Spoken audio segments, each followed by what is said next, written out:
Back to my channel. আমি কাবেরী, আপনারা দেখছেন আমার নতুন YouTube video Bong in Mumbai. আজকের দিনটা হলো শনিবার আর ঘড়িতে এখন বাজে সকাল 10টা।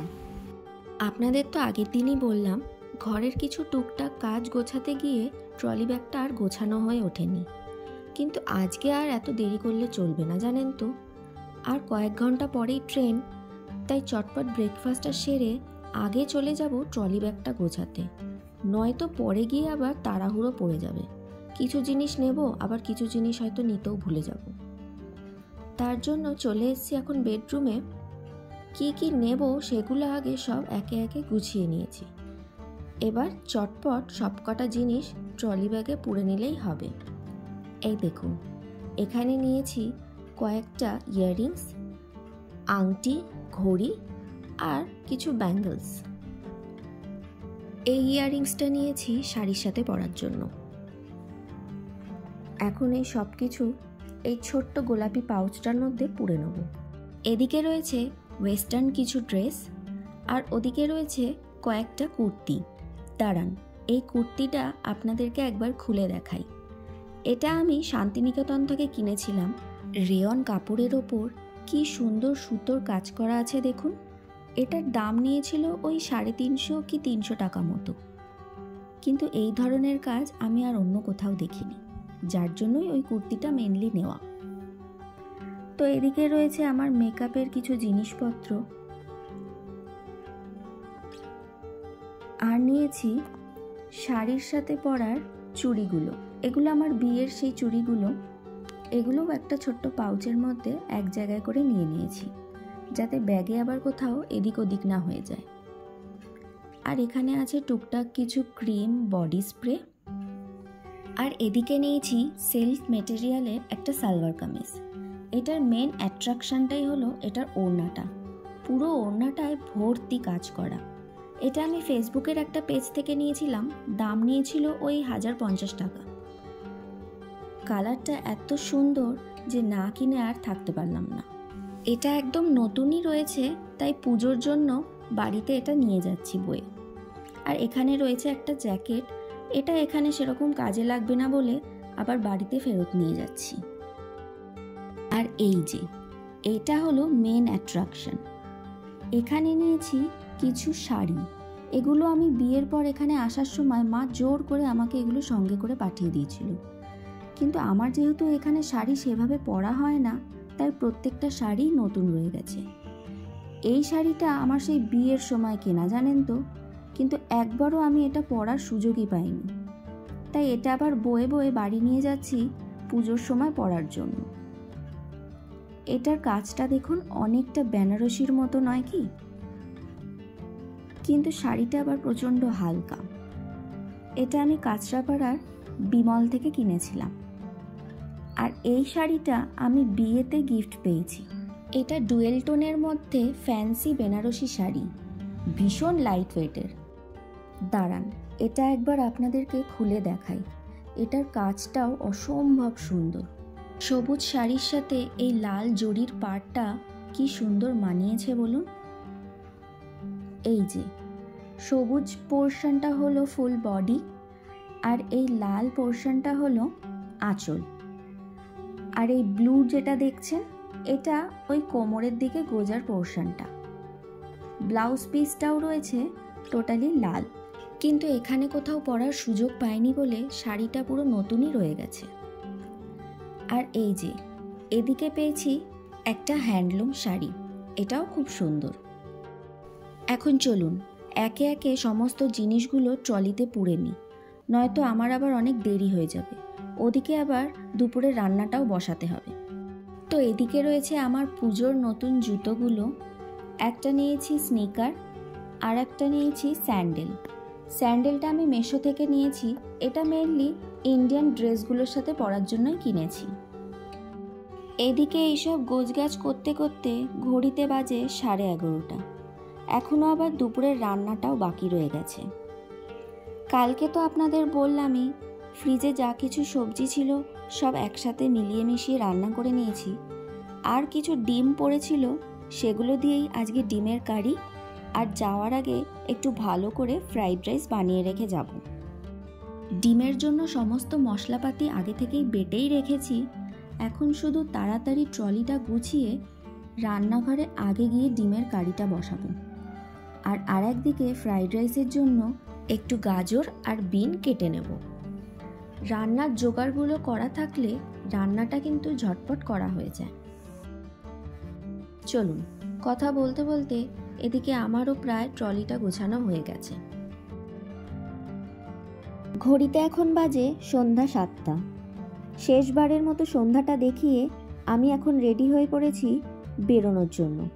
চলুন তাহলে লাগেজগুলো নিয়ে এখন তবে নিচে যাওয়া যাক। নিচে আসতে না আসতেই দেখি ঝিরিঝিরি আবার বৃষ্টি শুরু হয়ে গেছে। ছাতাটা যে কোথায় রাখলাম মনে পড়ছে না, তবে এখন আবার দাঁড়িয়ে ছাতা খুঁজলেও চলবে না। ওদিকে আবার ট্রেনের টাইম হয়ে যাচ্ছে। দাঁড়ান, চটপট এখন রাস্তার চৌমাথাটায় যাওয়া যাক।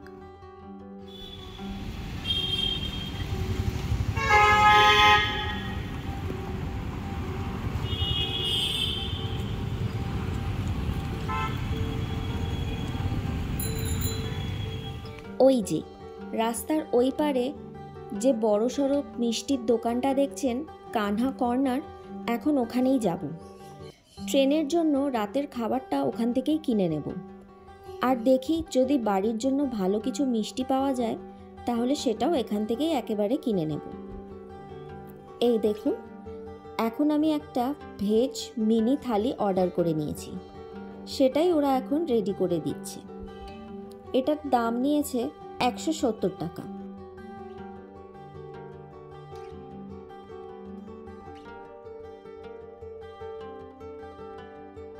কত রকমের সুন্দর সুন্দর দেখতে সব মিষ্টি রয়েছে দেখুন। আর এই সেকশনটায় রয়েছে বাকলাওয়া। এটা একটা টার্কিশ ডিশ। এটা আমি কখনো ট্রাই করিনি, ভাবছি বাড়ির জন্য এটাই 1 প্যাকেট কিনে নেব। দাঁড়ান, ওদেরকে একবার অর্ডারটা দিয়ে আসি।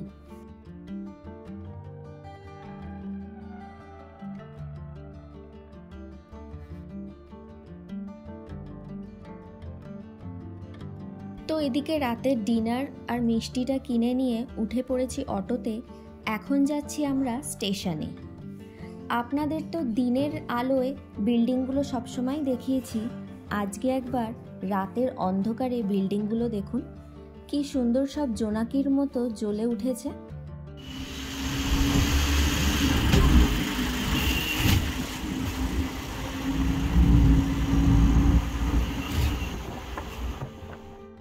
এখন আমরা যাচ্ছি থানে নামক একটি স্টেশনে। সেখান থেকেই মেনলি আমার হাওড়া যাওয়ার ট্রেনটা রয়েছে।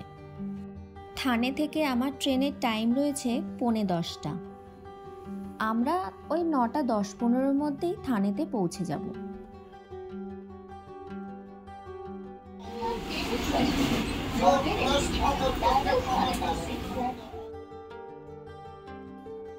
ট্রেন থেকে নেমে চলে এসেছি আমরা ওভারব্রিজে। হাওড়া মেলটা কোন প্ল্যাটফর্মে দেবে সেটা এখনও কিছু অ্যানাউন্সমেন্ট করেনি। সেটার জন্যই আমরা এখন ওভারব্রিজে কিছুক্ষণ ধরে অপেক্ষাই করে চলেছি।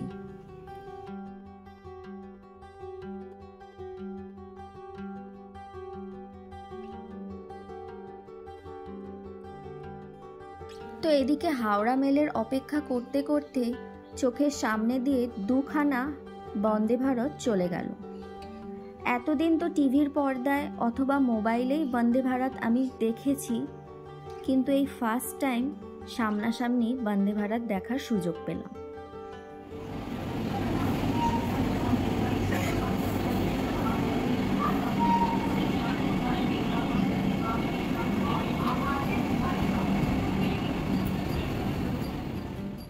ঘড়িতে এখন বাজে 10:19।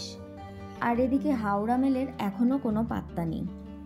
ট্রেন অলরেডি দেখুন কতটা লেটে চলছে, তাহলে হাওড়ায় যে কখন গিয়ে পৌঁছাবো তার কোনো ঠিক নেই।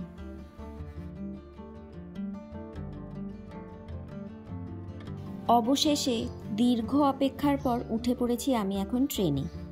ঘড়িতে এখন বাজে রাত 11টা। ট্রেনটা যেহেতু সিএসটি থেকে ছাড়ে, তাই অনেক প্যাসেঞ্জারই রাতের ডিনার করে দেখছি ঘুমিয়েও পড়েছে। থানেটা হলো এই ট্রেনের ফার্স্ট হল্ট। আর আমার সিট পড়েছে সাইড লোয়ার বার্থ। দেখুন, এখানে রয়েছে একটা ছোট্ট পার্সোনাল লাইট আর চার্জিংয়ের পয়েন্ট। দাঁড়ান, আমিও এখন ডিনারটা নিয়ে বসে পড়ি। ভেজ প্ল্যাটারে রয়েছে শাহি পনির, জিরা রাইস, ডাল, 3টে রুটি, সালাড, পাঁপড় আর আলু বিনের তরকারি। পাঁপড়গুলো যদিও বা দেখে মনে হচ্ছে এতক্ষণে সব নরম হয়ে গেছে। দাঁড়ান, একটা খেয়ে দেখি আগে।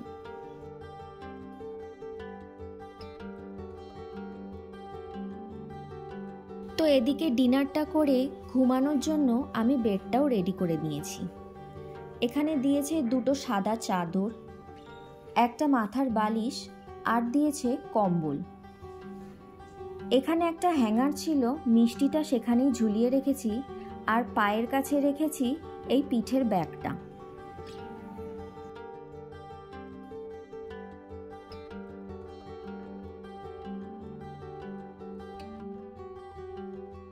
ওদিকে দেখুন, বিছানা বানাতে বানাতে চলে এসেছি এই স্টেশনের সেকেন্ড হল্ট কল্যাণ স্টেশনে। প্ল্যাটফর্মে প্রত্যেকেই তাদের প্রিয় মানুষকে ট্রেনে তুলে দিয়ে এখন বিদায় জানিয়ে দিচ্ছে। আমিও তাহলে চলুন এখন ঘুমের দেশে পাড়ি দিই। দেখা হবে খুব শিগগিরই পরের আর একটা ব্লগে। ততক্ষণের জন্য ভালো থাকবেন এবং সুস্থ থাকবেন। Do like, share and subscribe my YouTube channel. Thanks for watching.